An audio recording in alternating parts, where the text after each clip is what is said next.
Hello guys, welcome back to Heavenly Bond. I hope you all are doing absolutely fine. A very happy new year to all of you. And winters are here and with kids winters become a little bit scary because बच्चे बिल्कुल भी हमारी नहीं सुनते हैं और winters में बहुत सारी प्रॉब्लम्स हो सकती हैं। बच्चों की रनी नोज हो जाती है, स्टफी नोज हो जाती है, कोल्ड एंड फ्लू की भी प्रॉब्लम होती है and presently with the current situations हम सबको और कॉशियस होना बहुत ज़रूरी होता है।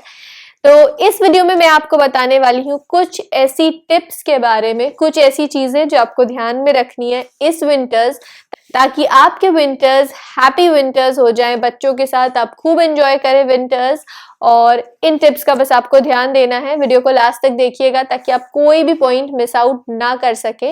इन केस मैंने कोई पॉइंट मिस आउट किया हो तो आप उसको कमेंट सेक्शन में मेंशन कर दीजिए, हम सबको इससे बेनिफिट मिल सके। इन केस आपको वीडियो हेल्पफुल लगता हो तो कमेंट सेक्शन में जरूर से अपना प्यार हमें दीजिएगा। So without adieu let's start. हम सब खुश तो बहुत हो जाते हैं बिकॉज अच्छा सा प्लेजेंट सा मौसम हो जाता है, बट बच्चों के साथ ओवर प्रोटेक्टिव होना बहुत ज्यादा इंपॉर्टेंट हो जाता है बिकॉज बच्चे बिल्कुल नहीं सुनते हैं। स्पेशली अगर मैं आरव की बात करूं तो कपड़े तो वो खैर अच्छे से पहन लेता है, बट रात में सोते टाइम वो कभी आज तक ब्लैंकेट ओढ़ता ही नहीं है और सिर्फ उसकी वजह से हम लोग को दोनों लोग को सेपरेट ब्लैंकेट्स लेने पड़ते हैं बिकॉज वो बीच में पूरा फेंक देता है। हो सकता है आप में से भी कई लोगों के साथ ऐसा हो। अगर आपके बच्चे ऐसा करते हो तो प्लीज कमेंट सेक्शन में जरूर से हमें बताइएगा। और इसके साथ ही कोल्ड एंड फ्लू की प्रॉब्लम्स होती हैं, रनी नोज हो जाती है, बच्चों को ठंड लग जाए तो बहुत ही प्रॉब्लम हो जाती है, इसलिए इन सब चीजों का ध्यान देना बहुत इंपॉर्टेंट होता है। सो आइए उन टिप्स एंड ट्रिक्स के बारे में जानते हैं जो कि आपके विंटर्स को हैप्पी विंटर्स बनाने वाला है बच्चों के साथ में। सो सबसे पहली जो चीज है वो है कि वॉशिंग ऑफ हैंड्स।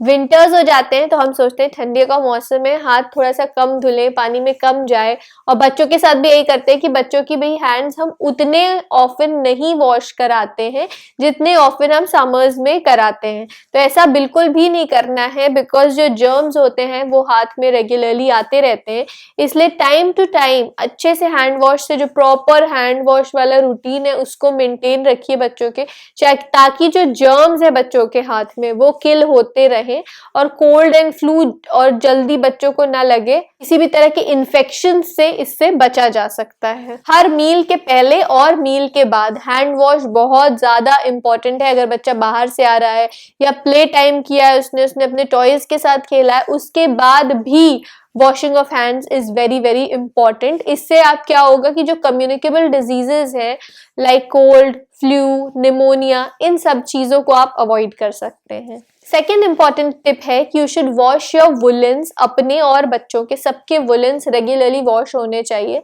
बिकॉज ठंडियों में कपड़े जल्दी सूखते नहीं हैं, तो हम उसको थोड़ा एक्स्ट्रा पहन लेते हैं और काफी दिन के बाद उसको हम वॉश करते हैं बिकॉज जल्दी से सूख जाए और कुछ दिन एक्स्ट्रा चल जाए तो वो चलता है।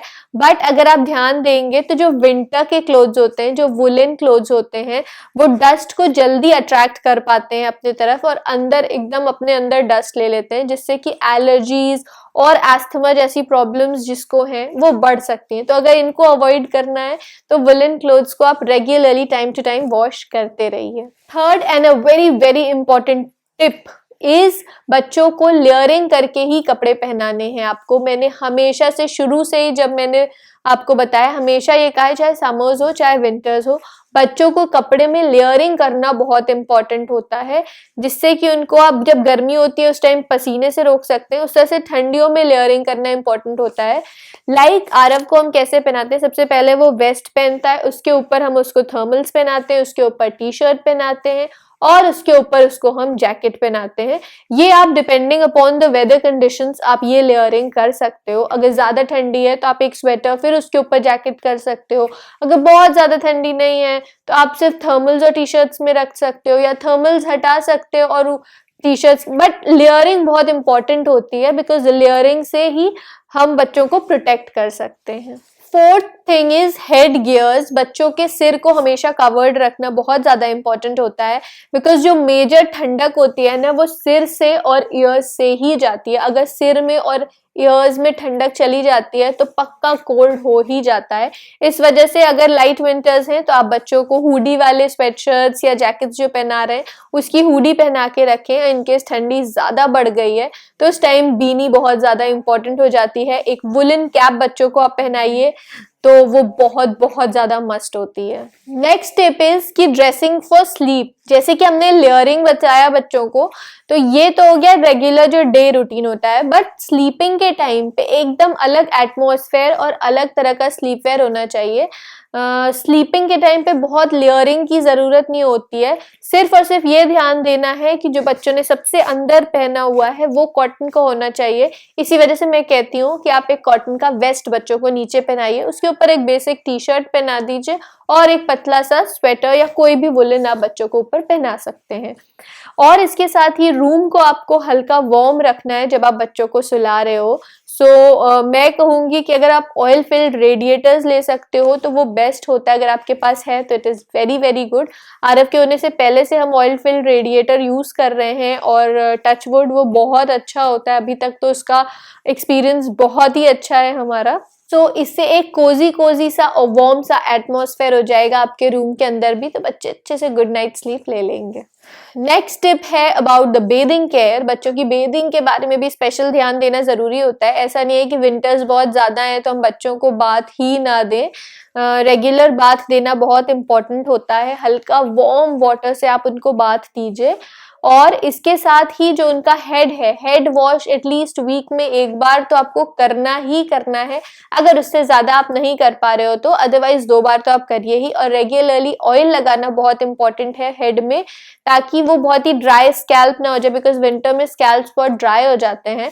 तो ड्राई स्कैल्प ना हो जाए, इची स्कैल्प ना हो जाए, इसके लिए आपको स्कैल्प में ऑयलिंग बहुत ज्यादा इंपॉर्टेंट है।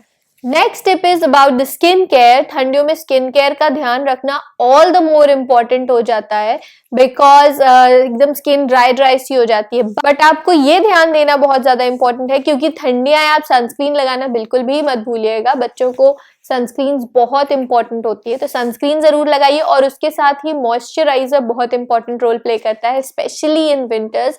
एटलीस्ट 2 बार आपको मॉइस्चराइजेशन बच्चों की करनी पूरे बॉडी की बहुत ज्यादा इंपॉर्टेंट है विंटर सीजन में। Next point is about the massage. Massage मैंने हमेशा अपने वीडियोस में कहा है कि बच्चों की ग्रोथ एंड डेवलपमेंट के लिए मसाज बहुत ज्यादा इंपॉर्टेंट होता है। बट पर्टिकुलरली अगर विंटर्स की बात की जाए तो विंटर्स में बच्चों को मसाज देना बहुत इंपॉर्टेंट होता है, to keep their body hydrated. और ऑयल रहेगा, बच्चे ड्राई नहीं होगी उनकी स्किन, बिकॉज विंटर्स हैं तो कोई चीज कोई पार्ट अकड़ ना जाए, फ्रोजन ना हो जाए, तो इस वजह से उसको हम अच्छे से मसाज देंगे तो मसल्स भी अच्छे से ब्लड सर्कुलेट करता रहेगा। Next important thing in massage is to choose the correct oil. मैंने अपने मसाज वाले वीडियो में ये आपको बताया था कि जो मसाज हम विंटर्स में यूज करते हैं वो समर्स में नहीं यूज कर सकते हैं। ऑयल दोनों सीजन्स के लिए डिफरेंट होता है। पर्टिकुलरली अगर आप विंटर्स की बात करें तो विंटर्स के लिए मेरे अकॉर्डिंग बेस्ट ऑयल होता है ऑलिव ऑयल। उसके साथ ही आप मस्टर्ड ऑयल भी यूज कर सकते हो अगर आप चाहते हो, एंड साथ में आमंड ऑयल भी यूज किया जा सकता है बच्चों के मसाज के लिए। ये 3 ऑयल्स परफेक्ट होते हैं विंटर सीजन में बच्चों के मसाज के लिए। The 9th tip is about the immunity building. Immunity building से रिलेटेड बहुत सारे वीडियोस हमने किए हुए हैं। अगर आप जानना चाहते हो कि इम्यूनिटी बिल्डिंग बच्चों की कैसे करनी है तो please go and check out those videos on our channel. उसके साथ ही मैं ये बताऊं कि विंटर सीजन में वायरस बहुत ज्यादा होते हैं और स्पेशली बच्चे वायरसेस एंड बैक्टीरियाज को बहुत जल्दी अट्रैक्ट कर लेते हैं। तो ये जो बैक्टीरियाज और वायरसेस हैं बच्चों के लिए खराब ना इफेक्ट दें, उसके लिए उनकी इम्यूनिटी बिल्ड करना बहुत ज्यादा इंपॉर्टेंट होता है। तो कीप दिस इन माइंड कि बच्चों की इम्यूनिटी बिल्ड, ऐसा फूड आइटम बच्चों को दीजिए जो कि उनकी इम्यूनिटी बिल्डअप करे। इसके साथ ही कुछ सप्लीमेंट्स भी फ्रॉम टाइम टू टाइम बच्चों को देते रहना है। 10th and the last and the most important tip is कि बच्चों को हाइड्रेटेड रखना बहुत ज्यादा इंपॉर्टेंट है। गर्मियों में तो उनको प्यास लगती है तो वो खुद ही आके आपको बता देते हैं, और आपको भी प्यास ज्यादा लगती है तो आपको लगता है बच्चों को लग रही है तो हम उनको हाइड्रेटेड रखते हैं। बट विंटर्स में हम ये ध्यान थोड़ा सा कम देते हैं कि बच्चे पानी पी रहे हैं कि नहीं, अदर फ्लूइड्स ले रहे हैं कि नहीं। बट आपको ये ध्यान रखना बहुत इंपॉर्टेंट होता है विंटर्स में। आप बच्चों को वाटर, रेगुलर वाटर तो दीजिए ही, थोड़ा सा अगर वार्म करके देंगे तो वो ऑल द मोर उनके बॉडी में अच्छा इफेक्ट देगा, उनको अच्छा रखेगा। और इसके साथ ही अगर हो सके तो बीच बीच में आप उनको जीरा पानी भी दीजिए, वो भी काफी अच्छा रहता है। अदर देन दीज आप अदर जो फ्लूड्स होते हैं, स्पेशली विंटर्स में इतने तरह के सूप्स हम दे सकते हैं और बच्चों को पसंद भी होता है। आरव को तो सूप्स बहुत ज्यादा पसंद है, तो आप सूप्स भी बच्चों को विंटर्स में देने की कोशिश करिए। और इसके साथ ही अलग अलग तरह का जो मिल्क होता है वो दे सकते हैं, लाइक हल्दी मिल्क यानी कि टर्मरिक मिल्क दे सकते हैं, ड्राई फ्रूट मिल्क दे सकते हैं, बादाम मिल्क, केसर मिल्क, ये कोई भी मिल्क अलग अलग तरह का बना के रात में अगर आप बच्चों को देते हैं तो वो बहुत ज्यादा हेल्दी होने वाला है, उनकी इम्यूनिटी को भी अच्छा बूस्ट करने वाला है। सो अगर आप ये सारी टिप्स को इस विंटर्स फॉलो करते हैं तो आपके ग्रोइंग किड्स का जो विंटर है वो बहुत ही हैप्पी होने वाला है, और बच्चों का विंटर अगर हैप्पी होगा तो हमारा भी हैप्पी हो जाएगा। आई होप आपको इस वीडियो से कुछ हेल्प मिली होगी तो वीडियो को थम्स अप जरूर करिएगा और सबके साथ शेयर करिएगा। ये सभी टिप्स बच्चों के लिए भी है, हमारे लिए भी है, तो सबके साथ शेयर जरूर करिए। और कोई क्वेरीज हो तो आप कमेंट सेक्शन में हमसे पूछ सकते हैं। Bye bye guys, stay blessed and stay safe.